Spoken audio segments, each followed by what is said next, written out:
आम आदमी पार्टी के प्रमुख चेहरे थे वो वहाँ जाकर के कार्यकर्ता और दरवाजे पर खड़े होने के लिए चले गए। लोगों का जुड़ाव आम आदमी पार्टी के साथ बन रहा है, तो भाजपा भविष्य के लिए आम आदमी पार्टी को अपने लिए खतरा महसूस कर रही है। अब ऐसे व्यक्ति को प्रदेश अध्यक्ष बनाएंगे जो दबाव में आने वाला नहीं होगा, जिस पर ईडी कोई कार्रवाई नहीं कर सकती।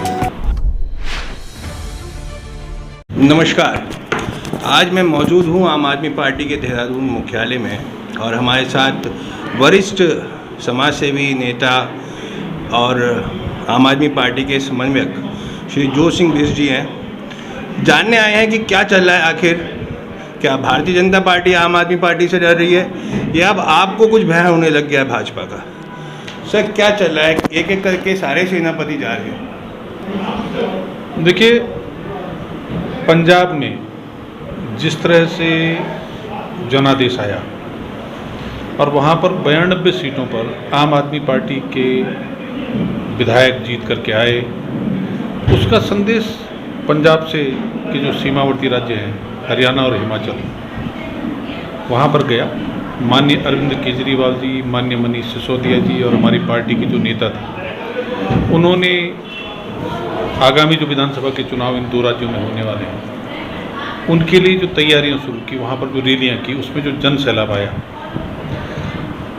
उससे भारतीय जनता पार्टी के अंदर बड़ी घबराहट है। लोगों का जुड़ाव आम आदमी पार्टी के साथ बन रहा है, तो भाजपा भविष्य के लिए आम आदमी पार्टी को अपने लिए खतरा महसूस कर रही है। और उसका परिणाम है कि उन्होंने हिमाचल, जहाँ पर नवंबर में चुनाव प्रतीक्षित हैं, वहाँ के प्रदेश अध्यक्ष को डरा धमका करके रात के अंधेरे में आम आदमी पार्टी से इस्तीफा दिला करके और जेपी नड्डा साहब ने भाजपा ज्वाइन कराई। हमारे जो स्वास्थ्य मंत्री हैं आम आदमी पार्टी के सत्येंद्र जैन साहब, उनको धमकाने के लिए वो हिमाचल के प्रभारी थे, उनके काम को प्रभावित करने के लिए, और उससे हिमाचल में एक आम आदमी पार्टी के खिलाफ गलत संदेश जाए, जिस तरह से उनकी गिरफ्तारी करके।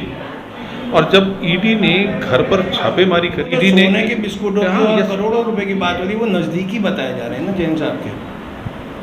ये किसका क्या प्रमाण है कि जैन साहब के नज़दीकी हैं? और जैन साहब के नज़दीकी हैं इसलिए जैन साहब भ्रष्ट हो गए। जैन साहब के नज़दीकी ने अगर कुछ काम किया, उनके नाते रिश्तेदार या दूर के रिश्तेदार ने, तो उसका दोष जैन साहब का हो गया। ये कौन सा लॉजिक है? दो लोगों को ईडी का डर दिखा करके, उनके जो कारोबारी तंत्र को प्रभावित करके, उनको धमका करके और पार्टी छोड़ने के लिए मजबूर किया गया। अगर पार्टी की तरफ से कोई शिकायत होती, न तो कर्नल कोटियाल ने कुछ बोला, न दीपक बाली ने पार्टी के खिलाफ बोला, पार्टी नेताओं के खिलाफ बोला।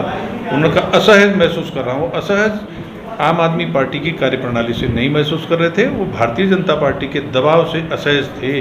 राजनीतिक गलियारों में ये चर्चा है कि बाली को काशीपुर से मेयर बनाने के लिए जो है कुछ गठबंधन हो रहे हैं और उसके लिए वो आरक्षित सीट को भी सामान्य किया जा रहा है। तो भाजपा तो कुछ भी कर सकती है ना। इस समय कर्नल साहब को भी एक लालच दिया गया होगा, बाली साहब को भी दूसरा लालच दिया गया होगा। अब जिस तरह से मात्र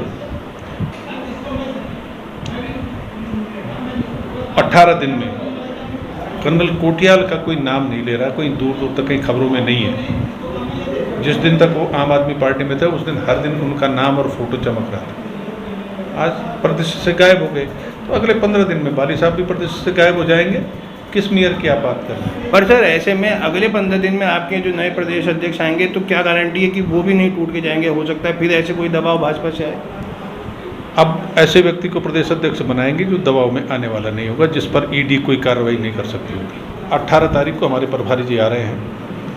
हमारे पूरे प्रदेश से जो पार्टी के नेतागण हैं उनको आमंत्रित करके उस बैठक में विचार मंथन होगा, और उस मंथन के बाद जो निष्कर्ष निकलेगा उसके हिसाब से फैसला होगा। आपके यहाँ के एक पुराने जुड़े हुए कार्यकर्ता और कई पदों में रहे संजय भट्ट का कहना है, बड़े गंभीर आरोप लगाते हैं वो प्रभारी के ऊपर। वो कहते हैं वो टैक्स माफिया हैं और उनकी वजह से ही आम आदमी पार्टी को उत्तराखंड में सबसे बड़ा नुकसान हुआ है। देखिए, मैं संजय भट्ट जी को बहुत करीब से जानता हूँ। उन्होंने एक बार नहीं बल्कि 2 बार, हो सकता है 3 बार आम आदमी की पार्टी की सदस्यता ग्रहण की, और फिर उतनी बार, जितनी बार ग्रहण की उतनी बार छोड़ी।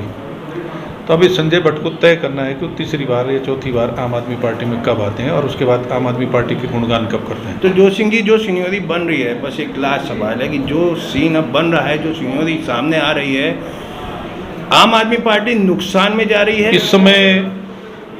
जो चुनाव 2022 का था, उस 22 के चुनाव में पार्टी ने जिन लोगों को चुनाव लड़ने के मौके दिए, पार्टी के अलग अलग पदों पर जिम्मेदारियां दी, उनका मान सम्मान बढ़ाने का काम किया। उसके बाद जब पार्टी चुनाव के बाद फिर से रिफॉर्म हुई, बाली जी प्रदेश अध्यक्ष बने, बहुत सारे लोगों को जिम्मेदारी दी गई। जो उस पद का महत्व समझेगा वो पार्टी के साथ रह करके काम करेगा। ये हमारे विचार मंथन शिविर में तय हो है।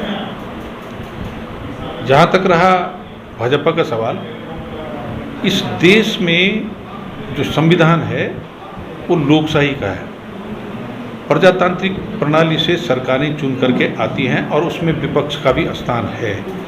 भारतीय जनता पार्टी हिटलर के रास्ते पर चल करके, उस लोकशाही पर चोट करके, विपक्ष को ख़त्म करके और एक बार फिर हिटलर की पद्धति को देश में लागू करती हुई दिखाई दे रही।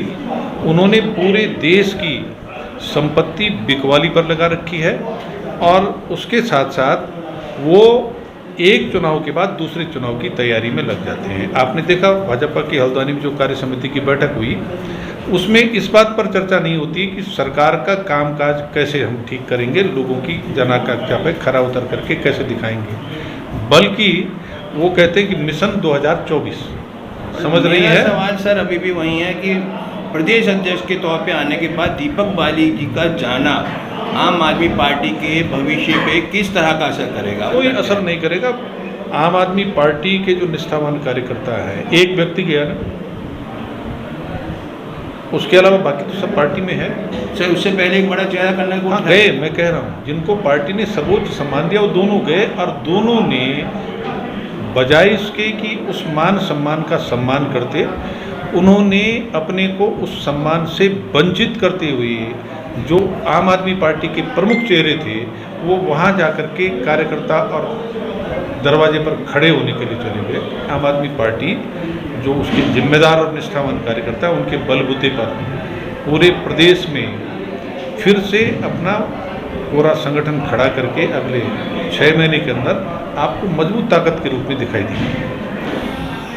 हमने सीधे सीधे जोत सिंह बिष्ट जी से बात करी और ये बहुत अच्छे से जाना कि कॉन्फिडेंस लेवल कहाँ है। दो बड़ी बातें कि बड़े चेहरे बने और अखबारों में छपे, चाहे कर्नल कोठियाल हों चाहे दीपक बाली हों, लेकिन अब धीरे धीरे उनके नाम खबरों में से हट जाएंगे, तो बड़ा नुकसान ज़रूरी है वहीं होता है।